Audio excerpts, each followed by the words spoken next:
హరే కృష్ణ హరే కృష్ణ హరే కృష్ణ హరే కృష్ణ కృష్ణ కృష్ణ హరే హరే హరే రామ హరే రామ రామ రామ హరే హరే. అయితే నాకు ఈ కమిటీ పేరు తెలియదు. వెంకటేశ్వర ఆలయం కమిటీ, లక్ష్మీ వెంకటేశ్వర స్వామి ఆలయం కమిటీ తరపున ఈరోజు 2024 సంవత్సరం దీని మొదటి జన్మాష్టమి కార్యక్రమం ఇక్కడ కుడిమ్యాలలో జరుపుతుంది. ప్రపంచంలో ఎక్కడ కూడా తొందర జన్మాష్టమి కార్యక్రమం స్టార్ట్ కాలేదు. కనుకనే ప్రపంచంలో మొదటిసారి జన్మాష్టమి కార్యక్రమం ఎటువంటి కేవలం కొడిమ్యాలలో 2024 రికార్డు. కనుకనే ఈ కమిటీకి ఈ కార్యక్రమం ఏర్పడేసినందుకు మా ఇస్కాన్ మందిర తరఫున చాలా చాలా ధన్యవాదాలు, కృతజ్ఞతలు. మమ్మల్ని ఆహ్వానించినందుకు కూడా. అయితే సమయం చాలా తక్కువ ఉంది, ఇప్పుడు అప్పుడే ఆలస్యమైంది. ఇక్కడ తక్కువ సమయం లోపట్ల మనము ఏదో ఒక చిన్న విషయాన్ని తెలుసుకునే ప్రయత్నం చేశాం. అయితే కృష్ణుని ప్రాకట్యం తర్వాత మనం అంటాం జన్మాష్టమి. జన్మం అంటే ఏంటి? పుట్టుకం. కానీ పుట్టుకం అన్నది, జన్మం అన్నది మన కోసం ఉంది,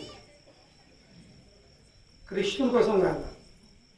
కృష్ణుడు పుట్టడు, కృష్ణుడు జన్మించడు. ఏ విధంగా అయితే ప్రతిరోజు ప్రొద్దున ఉదయం 6 గంటలకు లేదా 6:30 ఏమవుతుంది? తూర్పు దిక్కులో సూర్యుడు ఉదయిస్తుంది. మళ్ళీ సాయంత్రం 6 గంటలకు పడమటి దిక్కు ఏమవుతుంది? అస్తమవుతుంది. మనం ఏమంటారు? సూర్యుడు ఉదయించిండు, సూర్యుడు అస్తమయ్యాడు. మనము సూర్యుడు జన్మించిండు, సూర్యుడు మరణించంటున్నాం. ఉదయించిండు, అస్తమయ్యాడు. అస్తమైతే మన కంటికి సూర్యుడు కనబడడు. కానీ అదే మనం పాశ్చాత్య దేశాలకు వెళ్తూ ఉంటే, దుబాయ్కి వెళ్తే అక్కడ 2 గంటల తేడా, దాని తర్వాత లండన్ వెళ్తే ఇంకా 6 గంటల తేడా, అమెరికా వెళ్తే 12 గంటల తేడా. సో ఇక్కడ సూర్యుడు అస్తమవుతూ ఉంటే అక్కడ అమెరికాలో సూర్యుడు ఉదయిస్తూ ఉంటాడు. సో అదేవిధంగా శ్రీకృష్ణ భగవానుడు అఖిలాండ కోటి బ్రహ్మాండ నాయకుడు, దేవాది దేవుడు. బ్రహ్మదేవుని ఒక్క దినంలో ఒక్కసారి ఆ గోలోక బృందావన ధామం వైకుంఠం కల్లే ఈ కిందికి అవతరిస్తుంది ఈ భూలోకంలో. మనము జరుపుకునే జన్మాష్టమి తిథి ఎటుందో అది ఆ తిథి రోజున ఆ కృష్ణుడు ఈ మనముండే బ్రహ్మాండంలో అవతరిస్తుంది. ఇటువంటి అసంఖ్యమైనటువంటి బ్రహ్మాండాలు ఉన్నాయి. కనుగొనే కొంత కనిపించచ్చు, జన్మాష్టమి అయితే సోమవారం ఉంది, ఈ రోజు ఎందుకు జన్మాష్టమి? అవును కదా, సోమవారం జరుపుకోవాల్సింది. ఇంత తొందర ఎందుకు? ఇంత తొందర కాదు, వాస్తవంగా ప్రతి క్షణము జన్మాష్టమి, ప్రతి క్షణము జన్మాష్టమి. ఎందుకంటే అసంఖ్యమైనటువంటి బ్రహ్మాండాలు ఉన్నాయి, అసంఖ్యం, అన్లిమిటెడ్ యూనివర్సెస్. ప్రతి ఒక్క బ్రహ్మాండంలో ఒక్క క్షణంలో కృష్ణుడు అక్కడ ప్రకటిస్తుండు. కనుకనే ప్రతి క్షణము ఏదో ఒక బ్రహ్మాండంలో జన్మాష్టమి జరుగుతుంది. మన కోసము ఆ తిథి ఉంది. అవును కదా, ఈరోజు ఇప్పుడు మనం అభిషేకం చేసినాము, ఏదో ఒక బ్రహ్మాండంలో అభిషేకం జరుగుతుంది. ఆ బ్రహ్మాండంతో ఈరోజు మన కనెక్షన్ అయింది. అక్కడ ఏ బ్రహ్మాండం అయితే జన్మాష్టమి జరుగుతుందో మనం ఇక్కడ కూర్చుండి, కుటుంబాలు గ్రామంలో కూర్చుండి ఆ బ్రహ్మాండంతో ఏమైనా కనెక్షన్ ఏర్పాటు చేసుకున్నాం. అక్కడ జన్మాష్టమి జరుగుతుంది, ఇక్కడ జరుగుతుంది. కానీ మనం అర్థం చేసుకోవాల్సింది, శ్రీకృష్ణ భగవానుడు ఎందుకు అవతరిస్తాడు? అందుకు లేదు ఏదో టైంపాస్ కోసం తిరిగేస్తాను అక్కడ, లేక బోర్ అవుతుందా వైకుంఠంలో. వైకుంఠం చాలా బోర్ అవుతున్నా కొంచెం తిరిగేస్తా, చూస్తాం ఈ భూలోకం ఏం జరుగుతుందో. అవును కదా, అట్లా కాదు. కృష్ణుడు ఆ వైకుంఠంలో ఆ గోలోక బృందావన ధామంలో తన అంతరంగ పార్షదులతో సహా ఎంతో ఆనందంగా ఎంతో ఉత్సాహంగా లీల చేస్తూ దివ్యమైన ఆనందం అనుభవిస్తుంది. అతనికి ఇక్కడ వచ్చే అవసరం లేదు. ఇక్కడ ఎందుకు వస్తుందో భగవద్గీతలో మనం చదివితే మనకు ఒక కారణం తెలుస్తుంది. భగవద్గీతలో 4వ అధ్యాయంలో 6 ఇంకా 7 శ్లోకంలో శ్రీకృష్ణ భగవానుడు మనకు తను ఎందుకు అవతరిస్తున్న విషయం తెలియజేస్తుంది. ఏంటది? పరిత్రాణాయ సాధునా వినాశాయ చ ధర్మ సంస్థాపనార్థాయ సంభవామి యుగే యుగే. మన అందరికి తెలిసిన శ్లోకం. కానీ ఈ వాస్తవం దీని ఒక అర్థమైన భావం ఏంటి? దుష్టులను సంవరించడానికి మొదటి కారణం, మొదటి ప్రయోజనం. రెండోది భక్తులను రక్షించడానికి, దుష్టులను శిక్షించడానికి, భక్తులను రక్షించడానికి. ఇంకా 3వ కారణము ధర్మంని స్థాపించడానికి. కానీ వాస్తవంకు దుష్టులను సంహరించడానికి అతనికి వైకుంఠం కిందకి వచ్చే అవసరం లేదు. ఒక గుండె కూడా సరిపోతుంది. కంసుని గుండెలా ఒక చిన్న రక్తం కూడా తయారు చేసినప్పుడు కంసు అక్కడే గుడి పెడతాడు. దానికోసము వైకుంఠంలో కిందికి దిగి కంసుతో యుద్ధం చేసి ఆ రాక్షసును సంహరించే అవసరం లేదు. అక్కడ కూర్చుని కూడా పనిచేయచ్చు. ఈ లోకంలో పెద్ద పెద్ద డాన్లు వాళ్ళు ఉంటారు. ఒక చోటుకు ఇంకో చోటుకు ఎన్నో కార్యక్రమం చేపిస్తారు, ఎందరినో పంపిస్తారు. కనుకనే అది కారణం కాదు. దుష్టులను సంహరించుడు ఇది కారణం కాదు. మరి భక్తులను రక్షించుడా? భక్తులకు వాస్తవంగా రక్షణ అవసరమే లేదు. అవును, భక్తులకు రక్షణ అనేది అవసరం లేదు. ఎందుకంటే ప్రతి ఒక్క పరిస్థితిలో వాళ్ళు ఆనందంగా ఉంటారు. వాళ్ళకు బాధలు, ఆపత్తులు, విపత్తులు, సమస్యలు అనేవి లేనే లేవు. అయితే అది కూడా కారణం కాదు. అది కూడా కారణం కాదు. మరి ధర్మంని స్థాపించుడా? ధర్మంని స్థాపించుడు ఎవరైనా చేయొచ్చు. దానికోసం ప్రత్యేకించి తన రావడము అవసరం లేదు. మరి దుష్టుని శిక్షించుడు కారణం కాదు, భక్తులను రక్షించుడు కారణం కాదు, మరి ధర్మంని స్థాపించుడు కారణం కాదు. మరి కారణం ఏమిటి? ఎందుకు వస్తాడు ఆయన? శ్రీకృష్ణ భగవానుడు తన అంతరంగ పార్షదులతో సహా గోపికలతో సహా ఆ మొత్తము గ్యాంగు ఈ భూలోకంలో అవతరించే కారణం ఏంటి? కేవలం ఒక్కటే ఒక కారణం. తన దివ్యమైన లీలల ద్వారా మనందరి బండలాంటి గుండెను తన వైపు ఆకర్షించడం. కృష్ణ అనే పదం అర్థమైంది సర్వ ఆకర్షకుడు. అర్థమైంది సర్వ ఆకర్షకుడు. ఈ ప్రపంచంలో ఉన్న ప్రతి ఒక్క విషయం ఏవైతే మనం ఆకర్షిస్తుందో మనం అవికి ఆకర్షపడుతున్నాం. ఎందుకంటే మనందులో కూడా కృష్ణ ఒక అంశం ఉంది కాబట్టి. కానీ ఆ సర్వ ఆకర్షణకు మూల కారణం ఎవరు? శ్రీకృష్ణ భగవానుడు. మనం ఒక వస్తువు విషయం పట్ల ఆకర్షిస్తున్నామంటే దానికి కారణం ఏంటి? ఆ సర్వ ఆకర్షకుడే కృష్ణుడు మనందులో కూడా ఒక అంశ రూపంలో ఆత్మ రూపంలో ఉన్నాడు. అతను పరమాత్మ అయితే మనం ఆత్మలు. కనుకనే తన దివ్యమైన లీల ద్వారా మనందరూ ఏం చేస్తారు? తన వైపు ఆకర్షిస్తారు. ఇదే ప్రయోజనం. మరి ఎందుకు ఆకర్షించరు? ఏం అవసరం ఉంది ఆకర్షించరు? ఎందుకంటే మనమందరము ఈ భౌతిక సంసారంలో, ఈ భౌతిక జగతంలో ఆనందం కోసం వెతుకుతున్నాం. మనమందరము బాధలు, సమస్యలతో చుట్టుపడి ఉన్నాము. అందరము జీవితాంతం అప్పుడే ప్రయత్నం చేస్తున్నాము. బాధను తొలగించే ప్రయత్నం చేస్తున్నాము, ఆనందాన్ని పొందే ప్రయత్నం చేస్తున్నాము. అవును కదా? మనం ఏ చేసినా జీవితం అంతా కేవలం నాకు సుఖము, ఆనందం రావాలి, తిన్నా ఆనందం రావాలి, పడుకున్న ఆనందం రావాలి, నేను ఏ కార్యం చేసినా నాకు ఆనందం రావాలనే భావం, ఉద్దేశంతో, ప్రయోజనంతో మనం కార్యక్రమం చేస్తున్నాం. కానీ మనందరి అనుభవం ఏంటి? మనం కేవలం ఆనందం కోసం వెతుకుతున్నాము, కానీ చేతుకు మాత్రం దుఃఖం, బాధలు, సమస్యలు వస్తున్నాయి. కావాల్సింది ఆనందం, కానీ చేతు అనుకుంది కేవలం దుఃఖం, ఇక సమస్య. కనుకనే కృష్ణుడు అవతరించి మనలాంటి ఈ భౌతిక జగత్తంలో ఉన్న ఈ బద్ధ జీవులను జన్మ మృత్యు జర వ్యాధితో చుట్టుపడిన చిక్కిపోయిన బంధింపబడిన అటువంటి జీవులను ఉద్ధరింపడానికి వస్తుంది. ఎట్లా? తన లీలల ద్వారా మనం ఆకర్షించడానికి. ఇదే ఒక ప్రయోజనం, ఇంకేం లేదు. కనుకనే జన్మాష్టమి ఈ పండుగ యొక్క ముఖ్య ప్రయోజన ఉద్దేశం ఏంది? మనమందరము ఆ కృష్ణుడి వైపు ఆకర్షించాల్సింది. ఇప్పుడు మన పరిస్థితి ఏముంది?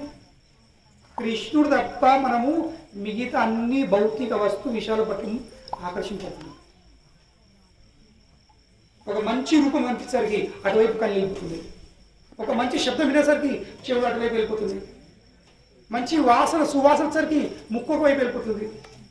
మంచి రుచిగా వచ్చేసరికి నాలుగు ఒక వైపు వెళ్ళిపోతుంది. ఇంకా స్పర్శ అనుభూతి కోసము చర్మం ఇంకోవైపు వెళ్ళిపోతుంది. మనమందరం ఈ 5 ఇంద్రియాలతో సుఖం అనుభవించే ప్రయత్నం చేస్తాం. కానీ వాస్తవంకు మనము ఈ దేహంలో ఉన్నాము. మనం గల దేహం అయినట్లయితే ఈ ఇంద్రియాలతో మనము సుఖం అనుభవించవచ్చు. కానీ మనం ఈ దేహం కాకుండా మనము ఆ శ్రీ కృష్ణ భగవాన్ యొక్క అంశంలో మనం ఆత్మలో ఉన్నాం. కనుకనే ఎంతవరకు అయితే ఈ ఆత్మని సంబంధము ఆ పరమాత్మతో జరగదో అంతవరకు మనం ఆనందించలేము. ఏ విధంగా ఇప్పుడు దేహం ఉంది, ఈ దేహంలో ఒక చిక్క ఏలు ఉంది, ఉండలేదు. ఎంతవరకు ఏలు ఈ చేతితోని కనెక్షన్ ఉందో సంబంధం ఉంటే ఏమవుతుంది? ఏలుతో మనం ఎన్నో పనులు చేయొచ్చు. ఒక కట్టుకొస్తే మొత్తం ప్రపంచంలో కూడా నాశనం చేయొచ్చు, ఉండదు ఒక ఏలు. కానీ ఏల్ని కోసిపారేంటి? ఈ ఏల్ని కోసిపారేస్తే ఆ ఏలు ముక్కతుని ఏమైనా అవుతుందా? దానికి ఏమైనా విలువ ఉందా? ఒక 10 నిమిషాలు అయిపోతే క్రిమినల్ కిటకలు వచ్చేస్తాయి, ఉండదు. ఆ ఏల్ని కోసే పారేది మట్టిలో ఒక 10 నిమిషాలు ఆగదు అంతే. క్రిమినల్ కిటకలు వచ్చేట్లు నేర్తుంది, దేనికి పనికిరాదు. కానీ అదే ఏలు ఈ చేతుని కరెక్షన్లు వచ్చే ఎన్నో పనులు చేయొచ్చు. అదే విధంగా కృష్ణుడి దేహం అయితే మనము ఏ లాంటి వాళ్ళు, మన విలువ ఎంతవరకు ఉంది? అర్థమైందా? ఈ ఏలుది సంబంధము దేహంతో ఉన్నంత వరకు ఈ ఏలుకి విలువ ఉంది. ఈ ఏలుకు సుఖం ఉంది, ఈ ఏలుకు పోషణ ఉంది, ఈ ఏలుకు భరణ ఉంది, అన్నీ ఉంది. ఈ ఏలుకు మూమెంట్ ఉంది. ఒక్కసారి కోసి పారేస్తే కలుతుంది. దీనికి మనము కటింగ్ చేసుకుంటే దీనికి నెయిల్ పాలిష్ పెట్టుకుంటున్నాం. ఎందుకు నెయిల్ పాలిష్ పెట్టు? దీనికి ఒక భాగం బాగా కోసి పారే నెయిల్ పాలిష్ పెడతారా? పెట్టినా కానీ ఎవరు చూడరు. అది మన పరిస్థితి. మనం అందరము ఆ కృష్ణుడితో విడిపడి ఉన్నాము. కనుకనే దీనికి విలువ లేదు. విలువ కొత్తది ఎప్పుడైతే మళ్ళీ కృష్ణుడితో మనము సంబంధం చేసుకుంటాం. ఇది జన్మాష్టమి. జన్మాష్టమి కృష్ణుడు అవతరిస్తుండు మనందరికీ ఒక అవకాశం ఇవ్వడానికి. ఏంటి అవకాశము? తనతో వీడిపోయిన సంబంధాన్ని మళ్ళీ గుర్తు చేసుకొని, తనతో కృష్ణుడితో మన వీడిపోయిన సంబంధాన్ని మళ్ళీ గుర్తు చేసుకొని మనము శాశ్వతంగా ఆనందంగా ఉండే అవకాశం మనకు శ్రీకృష్ణ భగవానుడు ఈ జన్మాష్టమి రోజు కల్పిస్తుంది. ఇది నిజమైన జన్మాష్టమి. ఏదో కేవలం వచ్చి దర్శనం చేసుకోవడం, చేతులు జోడించడం అది కాదు జన్మాష్టమి. అభిషేకాలు చేసుడు అది కాదు జన్మాష్టమి. మన సంబంధం జరగాల్సింది. అప్పుడు జన్మాష్టమి, అప్పుడు పండుగ అవుతుంది. కనుకనే శ్రీకృష్ణ భగవానుడు ఏం చేస్తుండు? ఎన్నో రకాల అసంఖ్యమైనటువంటి లీలలు చేస్తున్నాడు. అందుకే మనం ఒక చిన్న లీల చర్చిస్తాము. అందుకే ఒక చిన్న పాఠం తెలుసుకుందాం. ఎక్కువసేపు తీసుకుంటాం. అయితే శ్రీకృష్ణ భగవానుడు ప్రకటించిన తర్వాత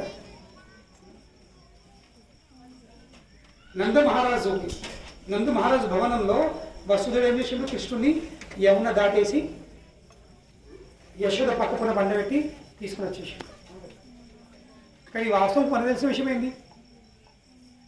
యశోదకు కూతురు పుట్టింది. ఇక్కడ వసుదేవునికి కృష్ణుడు అక్కడ పెట్టి ఆ అమ్మాయిని తీసుకొని నంద మహారాజు వసుదేవ్ వచ్చేసిండు. ఇంకా మనం చూసి తెలుసుకున్నది. కానీ వాస్తవం అట్లా కాదు. మథురలో మథురలో ఆ జైల్లో ప్రకటించింది నారాయణమూర్తి.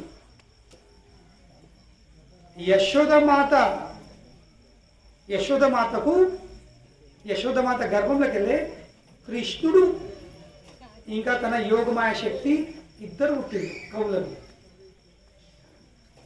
ఎప్పుడైతే వసుదేవుడు ఈ మథురకి వెళ్ళే ఆ కృష్ణుడు తీసుకెళ్ళిండో నారాయణమూర్తిని, ఏమైంది ఈ నారాయణమూర్తి ఆ యశోద పక్క పొన్న ఉన్న కృష్ణుడు ఏమైంది వీళ్ళని పెట్టాడు. దాని తర్వాత అమ్మాయిని తీసుకొని వచ్చేసాడు. వాస్తవంగా కృష్ణుడి పుట్టుకం అన్నది మనం అనుకోవడం జైల్లో జరిగింది. జైల్లో జరగలేదు, జరిగింది ఎక్కడ నందగోకులం. యశోద మాత్రమే. కనుకనే ఆ యోగమాయను తీసుకుని వచ్చేసిండు.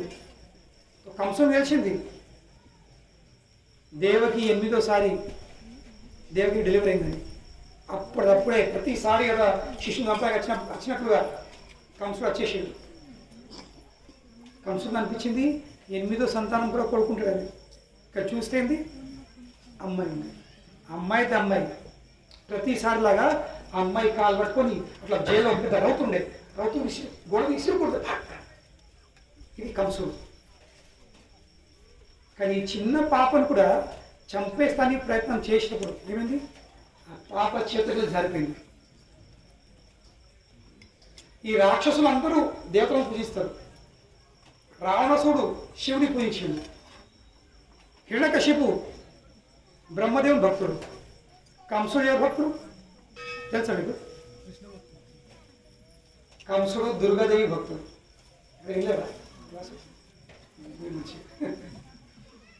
కంసుడు దుర్గాదేవి భక్తుడు.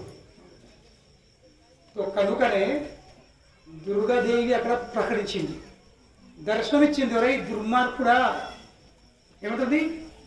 ఒరే దుర్మార్గుడా కంసుడా, నన్నేం చంపుతావు? నిన్ను చంపేవాడు ఎక్కడనో ఆల్రెడీ ఉండి ఉంటుండు. కనుకనే ఈ పాపం చేసుడు మానేయు, చెల్లెని ఇంకా భావను వదిలేసాయి. దుర్గాదేవి దర్శనం ఇచ్చింది. అష్టభుజ సింహం మీద కూర్చుండి,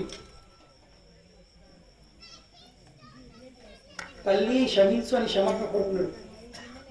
ఇక్కడ జీవితకాలం దుర్గాదేవి పూజించాడు కదా, దుర్గాదేవి దర్శనం చెప్తుంది. దాని తర్వాత ఏం చేసిండు? తెల్లారి అప్పుడు యాక్చువల్ అదే రాత్రి దేవకి వసుదేవుని ఏడ్చుకుంటూ అక్క చెల్లె క్షమించు క్షమించు బావా క్షమించి అంత పొరపాటు జరిగింది, తప్పడం చేసినా క్షమించు అని ఏడ్చుకుని ఉంటుంది. ఎంతో బాధ ఉన్నట్టు వాళ్ళని వదిలేసాడు, జైలకి పెట్టేసాడు.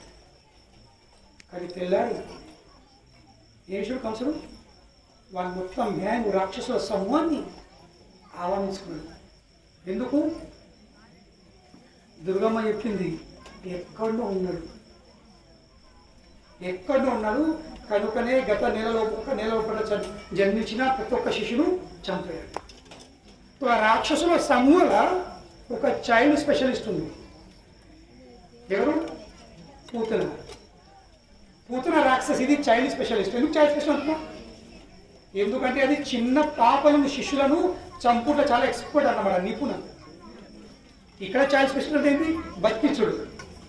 కానీ పూతన చిన్న చిన్న పాపలను చంపేస్తుంది.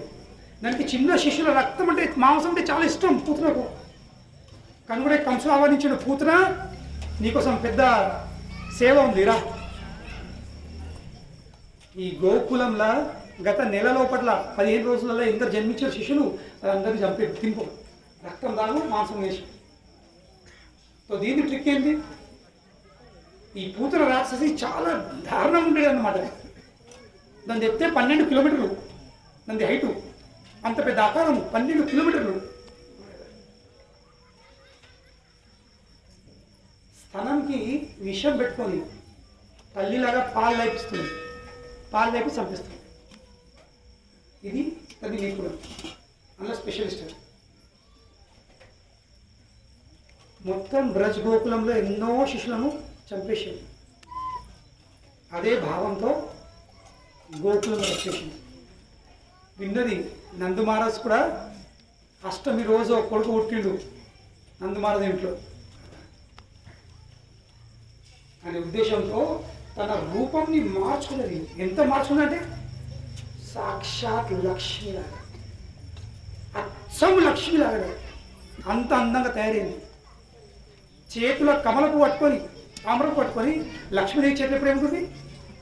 కమల పువ్వు. కనుకొని ఆమె పేరేంటి? పద్మహస్త. ఎందుకంటే తన హస్తంలో ఎప్పుడు పద్మ పువ్వు ఉంటుంది. చేతిలో కమల పువ్వు పట్టుకొని, ఆ పద్మ పువ్వు పట్టుకొని నడుస్తే బ్రజగోకులంలో ఎందరికో పిచ్చిలేసింది. ముసలోళ్ళు పిచ్చిలెక్కున్నారు. అప్ప ఇంత మందమైన ఆడే కథలు ఎక్కడికి వచ్చారు? యువకులు వాళ్ళు పిచ్చిలెక్కున్నారు. ఒక యువకుడైతే పోయి వాళ్ళ అమ్మకి చెప్తుండు, అమ్మ నువ్వు ఎప్పుడు నన్ను పెళ్లి చేసుకో అంటావు కదా, టైం వచ్చింది, ఇప్పుడు ఆ పెళ్ళి అనబట్టి ఆ అమ్మాయి ఎక్కడ ఉందో నాకు వస్తుంది అనబట్టి అంత అంత అంత అందంగా తయారీకి అంత పిచ్చిలెక్కున్నాడు. ఒకవేళ ఈ అమ్మాయితో పెళ్లి చేయకున్నా కానీ ఇటువంటి అమ్మాయితో నా పెళ్లి చేసి అని చెప్తుంది. అంత అందంగా తయారొచ్చింది. చక్కగా నంద మహారాజు భవనంలో ప్రవేశించింది. ఆ అందరిని చూసి యశోద మాత ఇంకా రోహిణి దేవి కూడా మోసపోయింది. కనుక ఈ ప్రపంచంలో చూస్తాం మనం, మోస పెట్టాలంటే ఏం చేయాలి? మంచి తయారు కావాలి. జనాలు మంచిగా తయారై మోస పెడతారు. ఇదంతా పూతన వంశంలో వస్తుందంట. పూతన వచ్చిన వాళ్ళు మంచిగా తయారవుతారు. చూస్తే నమ్మకం తయారైతే అవుతుంది, జనాలకు నమ్మకం కలుగుతుంది. అవును, యశోదకు ఇంకా రోహిణికి నమ్మకం కలిగింది. ఇది రాక్షసి కాదు, సాక్షాత్ స్వర్గలోకంలోకి వెళ్ళే ఒక దేవి వచ్చేసింది నా కొడుకును దీవించడానికి. అమ్మా మీ ఇంట్లో కొడుకుంటే నిన్నాదా, నా దగ్గర దివ్య శక్తులు ఉన్నాయి, నా పాలు దాయిపితే మీ కొడుకు చిరంజీవుడు అవుతాడు అనేసరికి ప్రతి ఒక్క తల్లి కూడా కదా కొడుకు మంచిగా ఉండాలని కనుక రా అమ్మ మా కొడుకు పాలు దాయిపి అని యశోదదేవి ఏం చేసింది? పూతనను లోపలిసుకెళ్ళింది. కృష్ణుడు చిన్నోడు ఎన్ని రోజులు అప్పుడు? ఎన్ని? 6 రోజులు మాత్రమే. 6 రోజులకే పూతన వచ్చేసింది చంపడానికి. ఇప్పుడు 6 రోజుల శిశువు ఎంత ఉంటాడు? ఇంతే. అవును, చిన్న చిన్న ఏళ్ళు దిగేస్తాడు. చిన్న ఎట్లా మూడితే భయం ఇస్తుంది. ఎక్కడేమవుతాడు అంత డెలికేట్గా ఉంటాడు. తొట్టులే కృష్ణుడు పడుకున్నాడు. ఈ పూతన పోయేసరికి చూస్తున్నాడు. మన ఫస్ట్ మెలుకున్నాడు, పడవలేడు, మెలుకున్నాడు. కానీ పూతన రాక్షసి వెళ్ళేసరికి కృష్ణుడు కళ్ళు మూసుకున్నాడు. కృష్ణుడు కళ్ళు మూసుకున్నాడు. ఇప్పుడు కృష్ణుడు కళ్ళు ఎందుకు మూసుకున్నాడో దీని మీద మా వైష్ణవ ఆచార్యులు ఎన్నో కారణాలు చెప్తారు. ఎన్నో కారణాలు ఉన్నాయి, నేను అలాగే కొన్ని చెప్తాను. ఒక్క కారణం ఏంటంటే కృష్ణుడు ఆలోచిస్తుండు, అబ్బా నా రామావతారంలో కూడా నేను మొదటి చంపేసిన రాక్షసి ఆడిది కాదు, మొగడు కాదు, ఆడిదే. అప్పుడు ఆడదంతో మొదలుపెట్టినా, ఇప్పుడు కృష్ణ అవతారం మళ్ళీ ఆడదంతో మొదలుపెట్టు చంపుడు. అప్పుడు మొట్టమొదటిసారి చంపిన రాక్షసి ఎవరు? తాటక రాక్షసి. దాన్ని చంపెత్తి మళ్ళీ ఆడదంతో మొదలెట్టాలా, ఇదేంటి నాకు ఇష్టం లేదు అనే భావంతో కళ్ళు ముచ్చుకున్నాడు. రెండో ముఖ్యమైన భావం ఏంటి? ఇది కపటి. ఇది కపటి. కపటి అంటే ఏంటి? బయట ఒకటి, లోపల ఒకటి. కనుకొని కపటులను కృష్ణుడు ఎన్నో దర్శనం చూడండి, అనుగ్రహించాడు. కృష్ణుడికి ఎటువంటి భక్తులు కావాలి? నిజాయితీ పరులు కావాలి.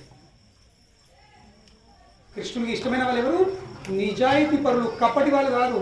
బయట ఒక మాట, లోపల ఒక మాట, తన అవసరం తీర్చే మందము తీయ మాట్లాడాలి.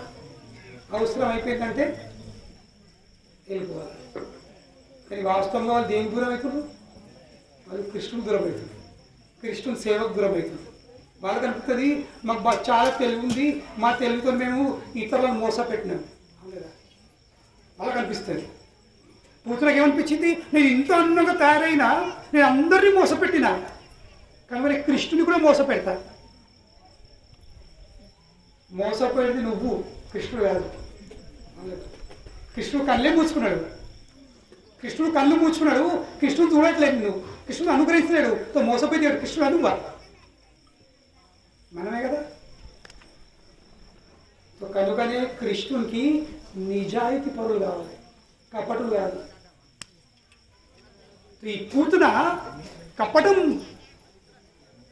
చేసి వచ్చింది, తన నిజ స్వరూపం వచ్చింది. అది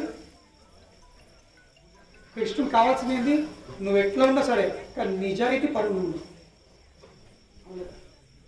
వేషం మార్చుకొని ముంగళ చాలా ఇట్లు ఇట్లు ఇట్లు ఇట్లు కూడా ఈ లంగతరమే.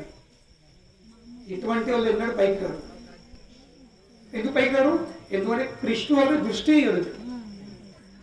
వాళ్ళు ఎంత తయారైనా, వాళ్ళు ఎంత భక్తులాగా తయారైనా, ఎంత మంచి తయారైనా, ఎంత మంచి పిలకలు పెట్టుకున్నా ఏం పెట్టుకున్నా కృష్ణుడు అందరూ చూస్తాడు. కానీ వాళ్ళని మాకు ఎందుకు? ఎందుకంటే నువ్వు మోసగలను. నువ్వేం చేసినావు? నువ్వు మోసపెట్టినావు, నీ ఉద్దేశం తీర్చుకున్నావు, వెళ్ళిపోయినావు. కానీ ఏమైనా ఆగుతుందా? ఏం ఆగదు. కనుకని కృష్ణునికి మోసగాళ్ళు ఇష్టం లేదు. కృష్ణుడు కావాల్సిన ఎవరు? నిజాయిపరులు. కనుకొని అటువంటి మోసగాళ్ళని నేను చూడను, పట్టించకోను అని కళ్ళు మూసుకున్నాను. ఈ రెండో కారణం. మూడవ కారణం, కృష్ణుడు ఆలోచిస్తుండు, ఇది నాకు తల్లిలాగా పాలు తాగడానికి వచ్చింది, కానీ దీని ఉద్దేశం ఏముంది? సంతానం, కపటం కదా. విషం తాగడానికి వచ్చింది, చంపడానికి వచ్చింది, కానీ ఏడుపులు వచ్చింది తల్లిలాగా. పాలు ఎవరు తాగిస్తారు? తల్లి తాగిస్తారు. అటువంటి తల్లిని ఇప్పుడు నేను చంపబోతున్నా, ఇష్టం లేదు అని కళ్ళు మూసుకుంటున్నా. నాకు ఇది ఇష్టం లేదు. నాలుగో కారణం, కృష్ణుని చూసేసరికి పూతులకు దరదలు వేసింది. కనుకనే ఎవరైతే లంగలు ఉంటారో, మోసాలు ఉంటారో వాళ్ళు ఎన్నడూ ముంగడికి రారు. వాళ్ళు చూడ దరదలు కళ్ళ కళ్ళేసి మాట్లాడినారు, ఇట్లా చూపుతారు. వాళ్ళకి ఎప్పుడు దరదలు ఉంటుంది. అవును కదా, చూశారు మీరు? లంగల మోసాలకు ఎన్నడూ కళ్ళ కళ్ళేసి మాట్లాడేవాళ్ళు. నిజాయితీ పరులు కళ్ళ కళ్ళేసి మాట్లాడతారు. ఎందుకు? వాళ్ళకి ఏంటి భయం లేదు. కానీ కూతులకు ఎప్పుడు భయం ఎందుకు? రూపం మార్చుకొని వచ్చింది కదా. దొంగలకు ఎప్పుడు దరదల, ఎప్పుడు భయం ఉంటుంది, ఎప్పుడు దొరకబడతారు. నువ్వు అచిత్రాన్ని అవును. కూతులకు దడదలు ఎత్తుంది. కనుక కృష్ణుడు కన్నుడు భయపడదు, స్థిరం ఉంది, ఎక్క ఆవేశపడదు, దడదలు అర్థం ఇప్పుడు నీ కళ్ళు మూసుకు. ఎందుకు? కృష్ణుని కళ్ళలో చూడటానికి భయం చేస్తుంది, కానీ కృష్ణుడు కళ్ళు మూసుకుంది. ఎన్నో అసంఖ్యమైన కారణాలు ఉన్నాయి, కానీ ఒక్క కారణం ఏంటంటే ఇది చర్చిస్తాను. ఒక 5 నిమిషాలు ఎక్కువ సమయం తీసుకోండి. సోమవారం నైవేద్యం పెడుతుంది. అయితే ఒక్క కారణము కృష్ణుడు ఆలోచిస్తుంది. కృష్ణుడు కళ్ళెందుకు మూసుకున్నాడు అంటే కృష్ణుడు ఆలోచిస్తుంది. మనం కూడా ఏమైనా ఆలోచిస్తే ఏమవుతాము? కళ్ళు మూసుకోవడం. సో కృష్ణుడు కళ్ళు మూసుకొని ఆలోచిస్తుంది. ఏం ఆలోచిస్తుండు? ఇది విషం పెట్టుకొని నేను చంపడానికి వచ్చింది కూతున, కానీ తల్లి ఏ విధంగా పాలు తాగిపిస్తుందో ఆ విధంగా పాలు తాగి సంతానం వచ్చింది. దాని ఉద్దేశం నేను చంపాలని ఉంది, కానీ విధానం ఏముంది? ఉద్దేశమేమో ఉద్దేశమేమో చంపుడు ఉంది, కానీ విధానం ఏముంది? పాలు తాగి చంపుతాను. పాలు తాగిపుతారు ఎవరు? తల్లి.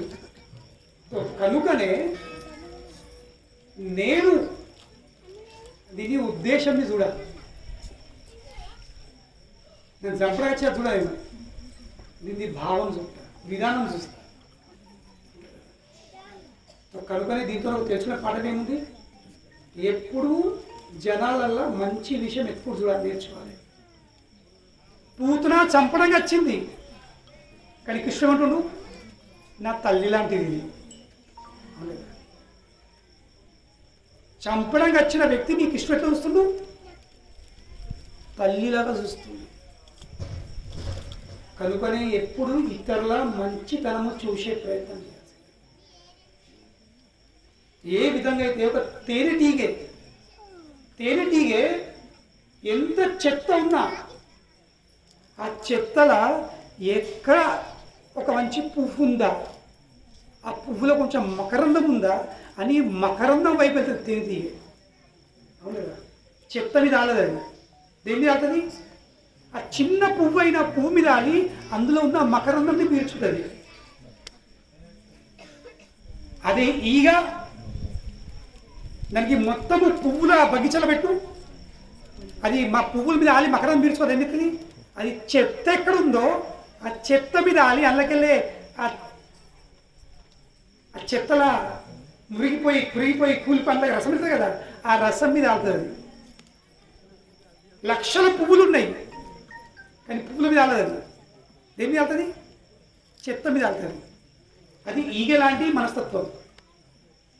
కానీ తేనెటీగలాంటి మనస్తత్వం ఏంటి? అది 100 చెత్త ఉన్నా అందులోకి ఒక్క మంచి పువ్వు ఉంది కదా, దాని మీద ఆడుతుంది. అంటే ఏంటి? మనం ఎప్పుడు ఇతరులందులో ఉన్న మంచి గుణంని చూసే ప్రయత్నం చేయాలి. అది తేనెటీగ లాంటి గుణం. ఈగ లాంటి గుణం అంటే ఏంటి? చెత్త ఎత్తుకోడు. 99 మంచి గుణాలు కనిపిస్తున్నాయి, దాన్ని దృష్టి లేదు. ఏం జరుగుతుంది? ఒక చెత్త మీద. చంద్రుడు వెన్నెల ఎంతో చల్లదనం ఇస్తుంది, ఎంతో వెలుతురిస్తుంది. కానీ దుష్టులు ఏం చెప్తారు? ఆ చల్లదనం వెలుతురు ఏం చూస్తారు? దాని మీద మచ్చల మీద రోకుంటుంది వాళ్ళు ఎప్పుడు చూసేదానికి మచ్చలు ఉన్నాయి, మచ్చలు చూస్తారు. అరే మచ్చలు చూస్తే నీకు ఏం లాభం? ఏం చూడాల్సింది? దాన్ని వెలుతురు చూడు, దాని అందులో ఉన్న చల్లదనం చూడు. కనుకనే కృష్ణుడు కళ్ళు ముచ్చుకొని ఆలోచిస్తుండు. ఏమోచిస్తుండు? ఈ పూట్న రాక్షసిని చంపడానికి వచ్చింది, కానీ తల్లిలాగా పాలు రాయిపించడానికి వచ్చింది కాబట్టి దీన్ని నేను నరకం పంపను, దీన్ని నేను వైకుంఠం పంపిస్తా, దీన్ని ఉద్ధరిపుతా, దీనికి మోక్షం ప్రసాదిస్తాను కృష్ణుడు ఆలోచిస్తుండు. కానీ దీన్ని గల వైకుంఠం పంపిస్తే మంది ఏమంటారు? ఇది చంపడానికి వచ్చింది రాక్షసి, దానికి వైకుంఠం ఎందుకు పంపించింది అని జనం ఏమిస్తారు? నిందలు పోతారు. అవునదా? నిందిస్తారు. ఆ నిందన రావద్దని, తన మీద నిందన రావద్దని కృష్ణుడు కళ్ళు మూచి పూతున్నది రికార్డు తీస్తుండు, దాన్ని ఫైల్ ఇప్పుతుండు. ఏదొక్క జన్మంలో ఎప్పుడన్నా అది ఏదన్నా మంచి కార్యము చేసిందని, ఈ జన్మంలో కాదు, ఏదొక్క జన్మంలో ఎప్పుడన్నా అది సత్సంగం వెళ్ళిందా? అది కృష్ణుని విషయం విన్నదా? తన నోటి నుండి హరే కృష్ణ కృష్ణ కృష్ణ హరే హరే, హరే రామ రామ రామ హరే హరే అనే మంత్రం పలికిందా? అది ఏదైనా కృష్ణ ప్రసాదం తీసుకున్నదా? అది మొత్తం దాన్ని ఫైల్ ఇస్తుంది కృష్ణుడు, పేజీలో దింపుతుండు కళ్ళు మూసుకొని. ఎందుకు? ఎవరన్నా అడిగితే దాన్ని ఎందుకు మోక్షం ఇస్తున్నట్టే